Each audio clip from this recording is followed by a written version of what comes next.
Hai guys, balik lagi sama gue Ian. Sekarang gue lagi ada di Tumbalong Park. Nah, gedung di belakang gue ini itu namanya ICC, International Convention Center. Di situ tempat dimana banyak-banyak pameran, konser itu dilakukan.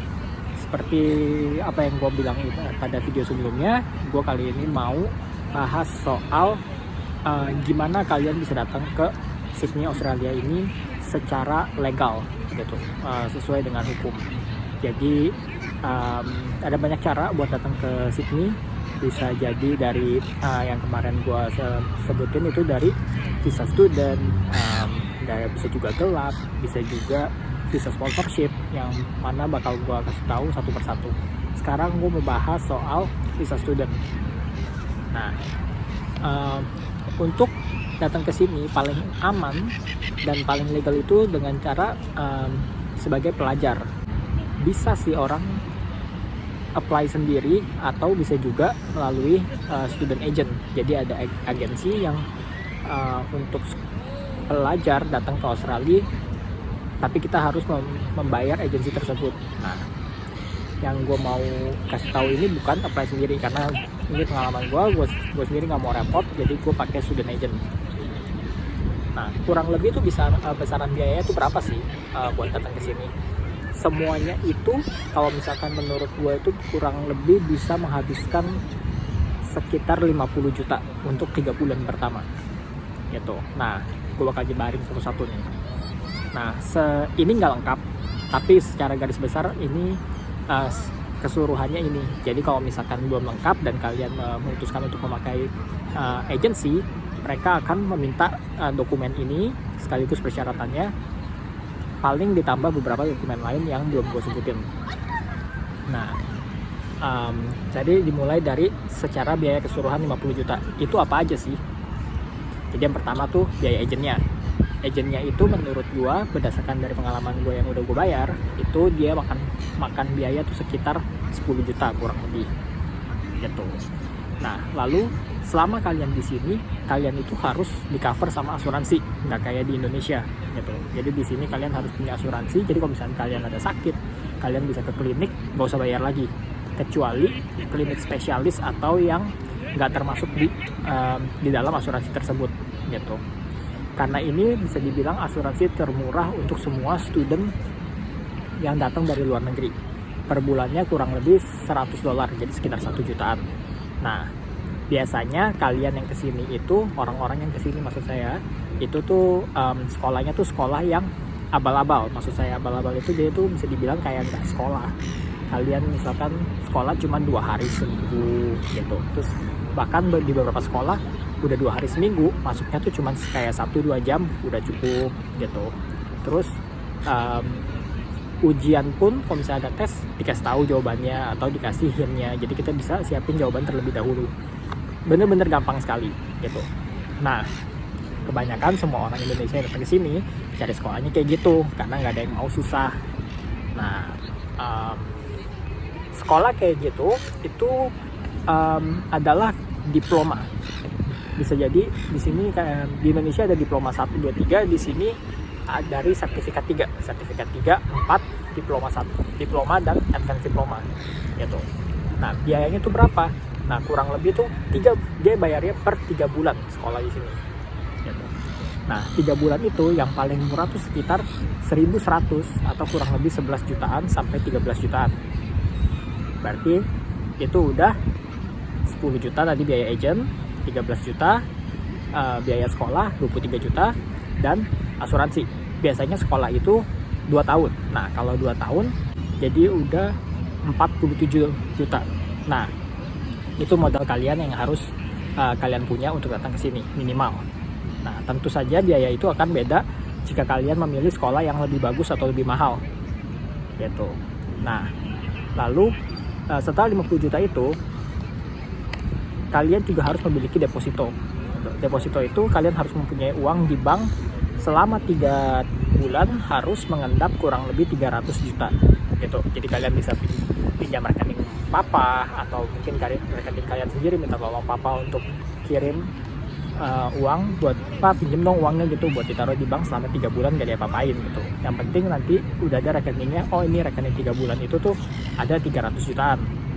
Sekali lagi, besarnya deposito itu beda-beda tergantung sekolah yang Anda ambil. Kalau misalkan kalian ambilnya sekolahnya lebih mahal, tentunya depositonya lebih tinggi. Kenapa sih diperluin deposito? Itu untuk keperluan pemerintah sini, buat lihat tuh kemampuan kalian gitu loh. Jadi kayak mereka tuh uang 300 juta itu sebenarnya untuk, oh ini orang ada duit di bank 300 juta buat cover hidupnya selama minimal 1 tahun di sini. Jadi pemerintah sini tahu kalau ini orang ada uang dan nggak bakal jadi kayak apa ya, kayak orang susah atau malah mungkin jadi kayak nyari-nyari kerja. Sebenarnya itu tujuannya. Tapi orang Indonesia ke sini, tentunya semua orang mau cari kerja di sini karena gaji di sini besar sekali. Lalu kalian perlu untuk awal-awal itu kalian mesti, kalau saya pribadi saya bawa cuma 1.000, jadi kurang lebih 10 juta, dan itu dipotong biaya makan dan biaya tempat tinggal, kurang lebih bisa survive, bisa bertahan sampai 1 bulan. Nah berarti dari kalian harus dorong diri kalian sendiri selama 1 bulan, kalian harus udah punya kerjaan, kalau enggak kalian nggak bisa survive. Nah tapi tergantung kalian. Kalau kalian mau lebih aman, bawa 2.000 cukup. Jadi total 7.000, which is kurang lebih 70 juta ditambah 300 juta di bank yang kalian nggak pakai gitu. Setelah visa kalian keluar, nanti 300 juta itu dibalikin lagi, jadi bisa dipakai lagi. Tapi yang 70 juta ini bakal kalian pakai. Nah tapi tenang aja, 70 juta yang kalian masuk itu, yang kalian bayarkan maksud saya, itu kalau kalian langsung bekerja, kalian bisa balik modal itu kurang lebih 3 bulan. Nah jadi setelah itu kalian udah menghasilkan terus gitu loh. Terus kalian juga perlu IELTS. IELTS itu adalah tes bahasa Inggris. Kalian bisa Google, ada lembaga resminya di Jakarta ataupun di kota-kota kalian yang lainnya untuk bisa tes itu. Tesnya itu kurang lebih tuh 1 kali tes 3 jutaan. Nah kalian harus booking dulu itu. Nanti waktu kalian sampai ke sini, kalian nggak bisa langsung masuk sekolah, tapi kalian harus ke sekolah bahasa dulu. Nah kalau nilai tes IELTS kalian jelek, sekolah bahasanya lebih panjang. Misalkan ada teman saya yang sampai 10 bulan gitu, tapi saya waktu kemarin ini tes bahasa sekolah bahasanya cuma 3 minggu gitu. Nah itu tergantung dari hasil tes IELTS kalian. Nah sekolah bahasa itu berbeda dengan sekolah yang kalian mau belajar nih, jadi biayanya ini tentu lebih besar. Sekolah Inggris itu kebanyakan berkisar sekitar $100, berarti sekitar 1 juta itu per minggu. Jadi itu mahal sekali ya. Jadi kalau misalkan bisa IELTS-nya tolong ditinggiin nilainya. Udah secara keseluruhan itu semua biaya yang kalian harus punya untuk datang ke sini. Dokumen-dokumen lainnya yang harus ada, kalian harus punya ya seperti biasalah, ijazah SMA atau ijazah diploma atau ijazah kuliah kalian, akta lahir, kartu keluarga dan lainnya yang agent bisa kasih tahu kalian untuk disiapin. Yang lebih bagus itu sebenarnya tuh yang usia muda itu datang ke sini, kesempatan untuk diterima visanya itu lebih tinggi dibanding yang sudah tua gitu. Terutama kalian yang baru lulus SMA langsung ke sini, bisa dibilang itu pasti diterima. Semua agent di sini ada banyak, mau itu di Indonesia ataupun di Australia, tapi nggak ada dari satu dari mereka itu yang bisa menjamin visa kalian akan keluar atau bakal diterima gitu. Karena pemerintah sini sangat teliti ya, makanya saya bilang kalau misalnya kalian lulusan SMA masih muda, kemungkinan besar diterima gitu, karena pemerintah bakal pikir oh ini orang benar-benar datang buat belajar gitu, bukan buat cari uang. Tapi kalau kalian udah tua kesini, ya buat apa lagi gitu kan, dia pasti pikir oh apalagi udah sarjana gitu kan, oh ini orang udah umur 30 gitu, udah sarjana, mau ngapain lagi kesini. Nah kalau kayak gitu kesempatan untuk diterimanya itu lebih sedikit atau peluangnya tuh lebih kecil. Nah selain daripada itu semua, nanti kalian akan disuruh buat satu karangan itu tentang kenapa kalian pilih sekolah di Australia, apa tujuannya gitu, dan kenapa Australia dan kenapa nggak di negara lain. Nah karangan itu yang bisa membuat anda itu yang bisa membuat peluang anda itu untuk visanya diterima tuh meningkat. Pemerintah itu sangat melihat karangan tersebut itu. katakan singkatannya tuh GPE gitu.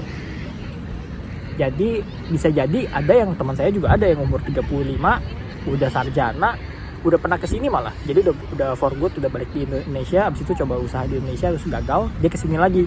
Nah kemungkinannya kecil buat diterima, tapi dia udah, walaupun udah segitu tua dan udah ada ijazahnya, tapi dia punya karangannya itu meyakinkan gitu loh. Misalkan oh ya saya ke Australia mau belajar kulineri gitu, karena di Indonesia nggak ada yang bagus gitu, karena tujuan saya nanti setelah ini saya akan buka bisnis di Indonesia gitu, kurang lebih begitu. Kenapa di Australia? Karena saya dengar dari teman-teman saya di Australia itu pelajarannya tuh lebih gurunya dan muridnya lebih besar interaksinya gitu, lalu ada praktek secara langsung, ada praktek kerja juga, terus habis itu dilengkapin sama kelengkapan dapur yang lebih tinggi gitu loh, yang lebih mewah gitu atau lebih lengkap.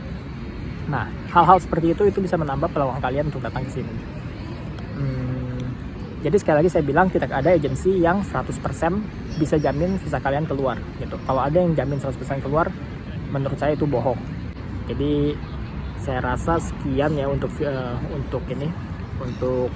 pembahasan soal visa student. Nanti saya bakal bahas soal visa-visa lainnya lagi di video yang lain.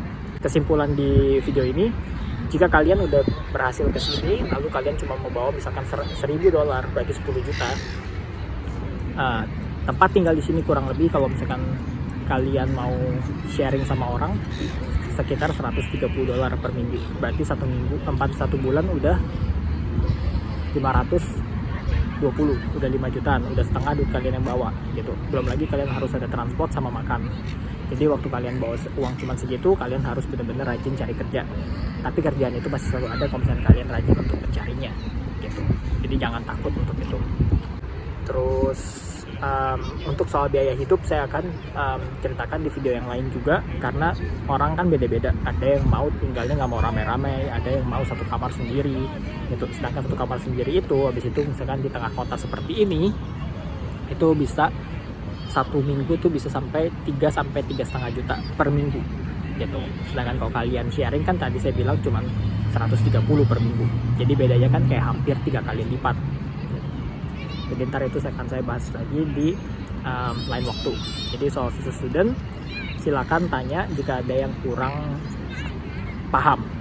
Jadi kalian harus punya yang paling penting deposito kurang lebih 300 juta, uang yang siap dipakai kurang lebih 70 juta sekaligus untuk biaya hidup di sini gitu. Jadi itu modal kalian yang harus kalian punya untuk hidup di sini 3 bulan pertama.